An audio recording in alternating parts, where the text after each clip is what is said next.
দর্শক, ঘূর্ণিঝড় ইয়াস আজ সকাল 10টা নাগাদ উড়িষ্যা এবং পশ্চিমবঙ্গের দীঘায় আঘাত হানে। তো হচ্ছে সে সাথে বাংলাদেশের যে বড় বড় নদীগুলো তথা পদ্মা নদীতেও বেশ প্রভাব দেখা দিয়েছে এবং পদ্মা নদী বেশ উত্তাল। তো দর্শক, আমরা সেই পদ্মা নদীর সেই উত্তাল যে দৃশ্য সেটা ধারণ করতে জন্য যাচ্ছি।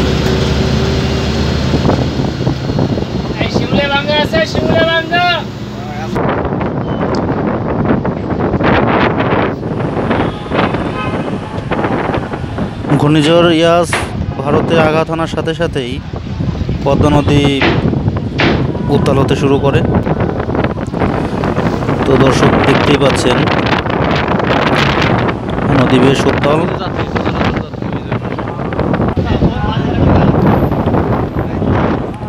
বিআইডব্লিউটি এর যে জাহাজগুলো আছে সেগুলো পারে নোঙর করা।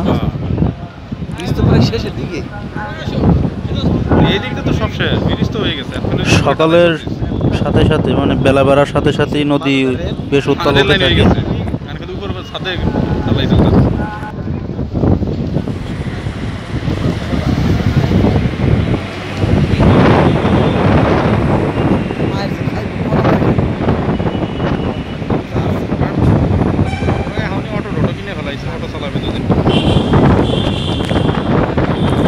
দর্শক, দেখতে পাচ্ছেন পাড়ে পারাপারের জন্য মানুষ ভিড় করে আছে।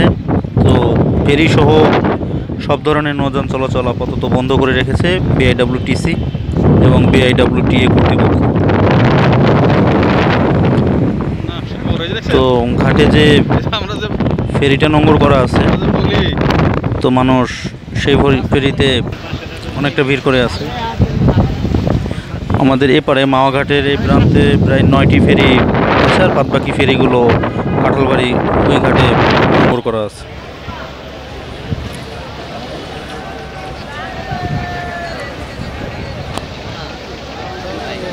দেখতেই পাচ্ছেন নদী প্রচণ্ড উত্তাল। নদী আসলে ফেরিও চলাচল এখানে করা অনেক ঝুঁকিপূর্ণ। আপনারা তো গরম বেশি পাচ্ছেন ঢেউ। নতুন লোক হয়েছে। পদ্মা সেতু রক্ষণাবেক্ষণ এবং দায়িত্বে নিয়োজিত থাকা বাংলাদেশ সেনাবাহিনী সদস্যদের যে ব্যবহৃত বোট, সেই বোট নোঙর করার জন্য সেনাবাহিনীর একটি নিজস্ব ঘাট ছিল। তো সেই ঘাটটিও আজ এই ঘূর্ণিঝড়ের প্রভাবে এটিও বিধ্বস্ত। দেখতেই পাচ্ছেন অনেক বড় বড় ঢেউ আসতে পড়ছে এই ঘাটে। এবং এই ঘাট সহ দূরে ফেরিঘাটে আরও অনেকগুলো পল্টনই বিধ্বস্ত। আমরা সেই পল্টনগুলো দেখানোর চেষ্টা করব। ভয়াবহ পরিস্থিতি।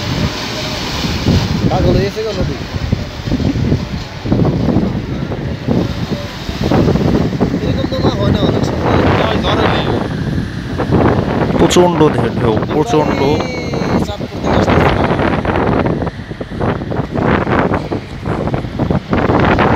এবং পারাপারের অপেক্ষায় সাধারণ মানুষের বেশ ভোগান্তি। সকাল থেকেই এখানে এবারে অনেক মানুষ ভিড় করে আছে।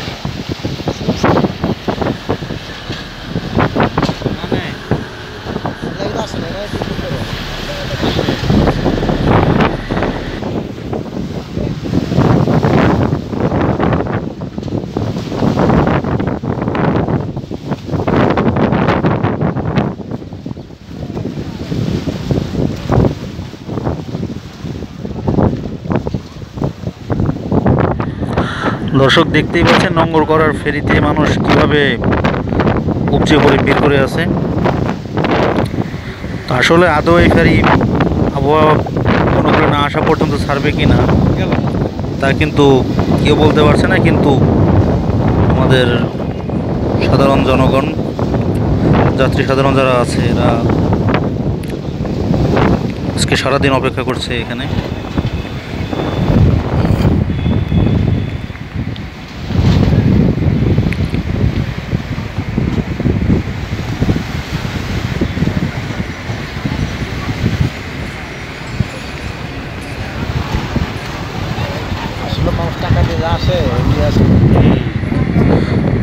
যেহেতু আজ ভরা পূর্ণিমা, তো পূর্ণিমার কারণে একদিকে জোয়ার, সেই সাথে আবার ঘূর্ণিঝড় ইয়াসের প্রভাব, সব মিলে এবারের নদী এবং সমুদ্রের দুই পাশেই জলশ্বাসে পানির উচ্চতা অনেকটাই বেশি।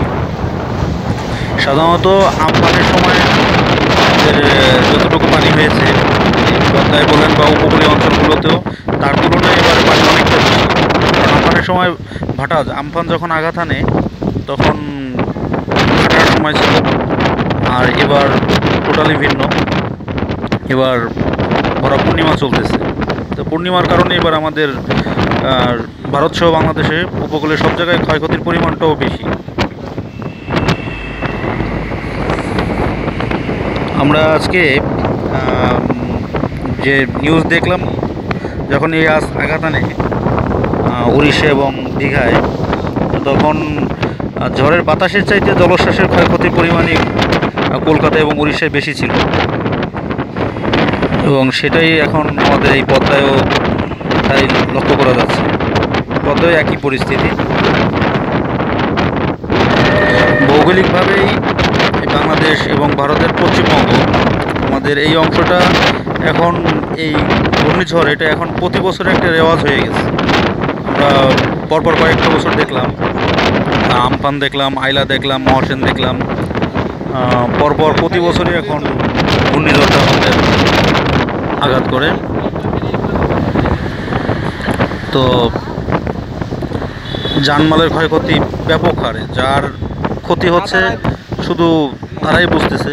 যেমন আমাদের গতকালকে জলোচ্ছ্বাসের প্রভাবে পটুয়াখালীর রাঙাবালি উপজেলায় এবং রাঙাবালি এবং কলাপাড়া উপজেলায়ও বেশ কয়েকটি মাছের ঘের তলিয়ে যায়, শহর রক্ষা হইয়া বাঁধ ভেঙে। সেই সাথে সাথে সাতক্ষীরাতে যে বাঁধ ছিল, বাঁধ ভেঙে পানি ঢুকে অনেক মাছের ঘের তলিয়ে যায়।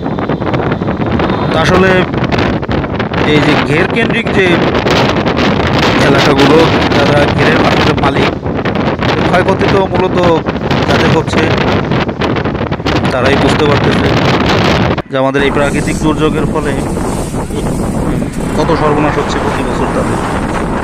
যথেষ্ট উত্তাল পদ্মা দেখতেই পাচ্ছেন, এবং এই যে এই পল্টনটা আজকে ইয়াস আঘাত আনার পরপরই এই পল্টনটা সরে যায়, মূলঘাট থেকে অনেক অংশ সরে যায়।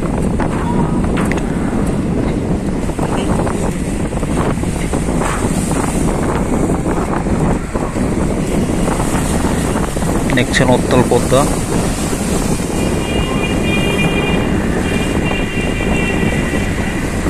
আর বাতাসের বেগ অনেক, বাতাসের বেগ। তো মাওয়াঘাট এই প্রান্তে যদি বাতাস এবং ঢেউয়ের প্রভাব এতটাই হয়, তাহলে উপকূলীয় অঞ্চলগুলোতে তো ভয়াবহ পরিস্থিতি। যে এই পল্টনটা সকালে বিচ্ছিন্ন হয়, দেখতেই পাচ্ছেন।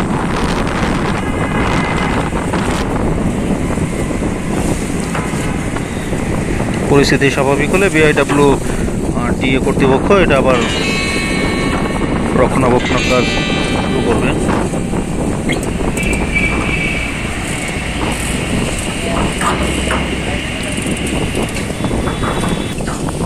নদী একদম ফুলে ফেঁপে আছে, যেটাকে বলে একদম টইটাম্বুর।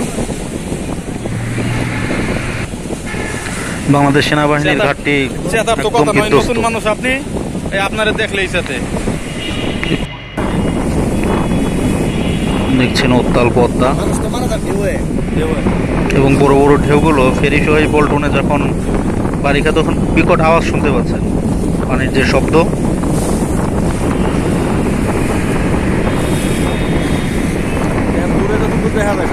তো দর্শক দেখতেই পাচ্ছেন ঘূর্ণিঝড় ইয়াসের প্রভাবে আজকে পদ্মার কি পরিস্থিতি।